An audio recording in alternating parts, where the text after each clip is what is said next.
There is a ceiling that almost every ADHD entrepreneur hits. And the reason it's so dangerous is because you can't see it coming. You've done the hard bit. You've built something from nothing. You've figured out how to get clients, figured out how to deliver it to them. You're getting great results, and you figured out how to make money. And then all of it just stops. Revenue bounces around the same range month after month. You are busier than ever, but nothing feels like it's ever moving forward. And the worst part is you cannot, for the life of you, figure out why this is happening because you're not doing anything differently from what got you here in the first place. And I call that the chaos ceiling. And if you've been in business for a couple of years now and it still feels like you are running at full speed on a treadmill but not going anywhere, then this is probably what's happening to you. Now, if you're new here, I'm Jack Taylor. I've got what some people would call an ADHD brain, and I run a coaching and consultancy business for entrepreneurs that too have an ADHD brain. And I spent 2 full years trapped under this same ceiling in my own business that I'm about to walk you through. Making decent money, but watching the business flatline no matter what it is that I tried. I changed the offer, I changed the marketing, I changed the way I deliver, but nothing worked. And if I'm completely honest, it did nearly break me. So let me walk you through what's likely going on here, because once you see it, you can't unsee it. Right, so I want you to think about the first year or two when you were in business. Everything was new. You were figuring out your offer, getting your first few clients, working out how you're actually going to go from this idea to delivering this thing. It was chaotic,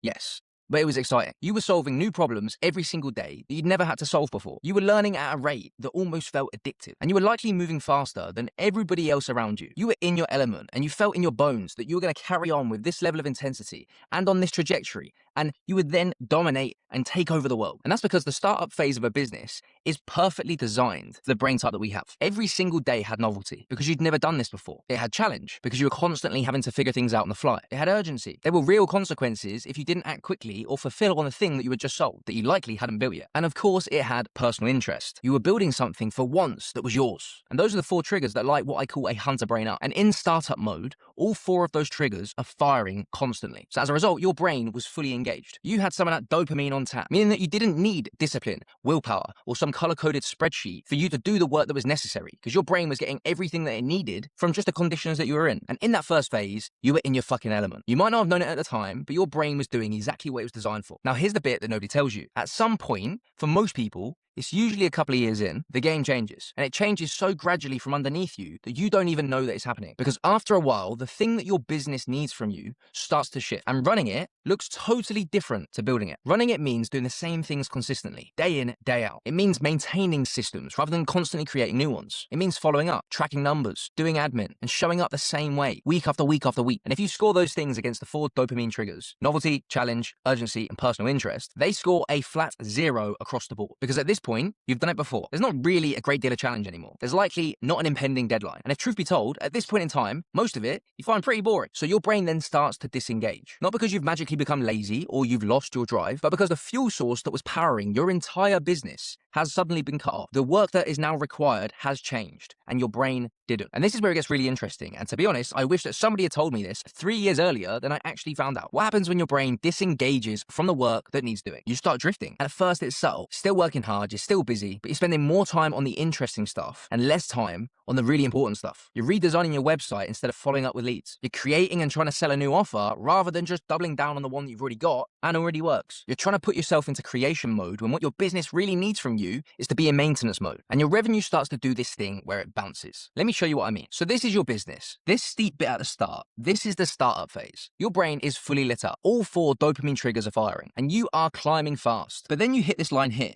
And this is the chaos ceiling. And instead of breaking through, look what happens. Good month, bad month. Good month, bad month. Peaks and troughs, but always within the same type of range. It's never dramatically up, and it's never dramatically down. You're just bouncing off that ceiling over and over again. Now, I want you to drop a comment if this revenue yo-yo sounds familiar to you, because I guarantee you, if you are watching or listening to this now, you know exactly what I'm talking about. And if you don't, you're about to find out. Now, here's where this trap gets particularly nasty, because after a while of bouncing off this ceiling, something else kicks in, and it is the worst thing for someone who has a brain like us, and that is boredom. The business that once excited you now feels like a chore. You start thinking things like, maybe this isn't the right business, or maybe I should try something different. And your brain, being the beautiful dopamine-seeking machine that it is, starts scanning for the next thing, a new idea, a new opportunity, maybe a new business. And when you find it, oh my God, it feels incredible. Suddenly you've got energy again. You're staying up until midnight working on this thing because it feels new, novel, and exciting. And all 4 of those dopamine triggers that I mentioned are backfiring because you are now in startup mode again. So you either quietly abandon the business or you try to run both. And this might be a new business or just a new side project. And for a few months, life feels good again. But then, and I'm sure you can see where this is going, the new business or project starts to grow legs. It starts to work. And eventually, it needs you to stop building it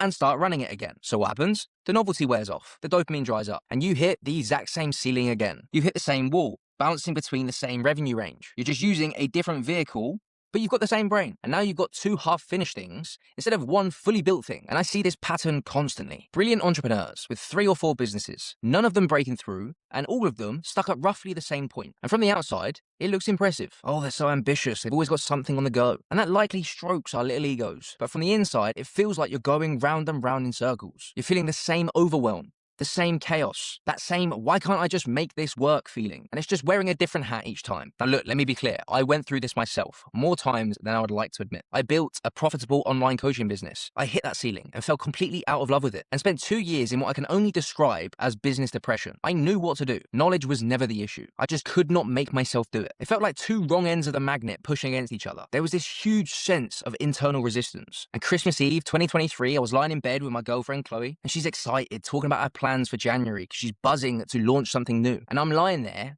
full of dread, exhaustion, apathy, frustration, sat there thinking, what is the point in all of this? And that was the 2nd year in a row that I felt that way. And it's only now that I'm able to recognize that that was my chaos ceiling moment. I just didn't have a name for it yet. And looking back, the reason I was stuck wasn't because I was lazy, broken, or undisciplined. The reason I was stuck was because my business had outgrown the version of me that built it. The scrappy, chaotic, figure it out on the fly energy that really helped me to build that business was now the thing that was keeping me stuck there. I was trying to run a mature, grown-up business on a startup operating system. And it's usually the same exact thing that I see with every single person that reaches out to me. They are not beginners. They are far from clueless. They've likely been in business for a number of years, made a decent amount of money, got proof of concept. It's being received well in the marketplace. But the chaos that built that thing in the first place is now the thing that's capping its growth. So at this point, if you recognize yourself in any of this, I want you to understand something. This isn't a you problem. This is a design problem. The stage that your business is now currently at isn't built for your brain. And more specifically, your brain is currently without an operating system. And truth be told, in startup mode, you didn't need one. Raw horsepower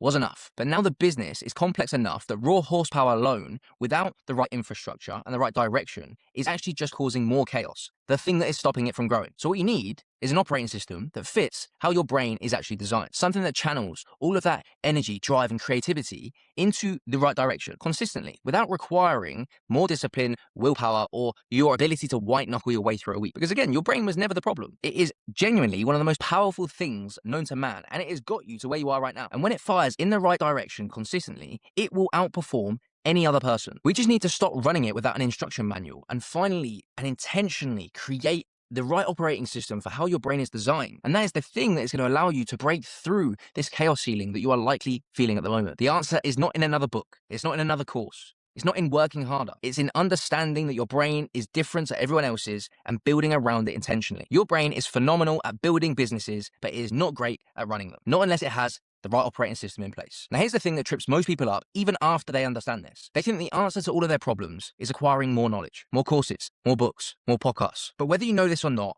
knowledge is not your problem. I would bet my life on the fact that you already know what to do in order to grow your business. It's actually the gap between knowing and doing that is the real problem. And I break that down properly in this video here. So give it a watch and I'll see you there.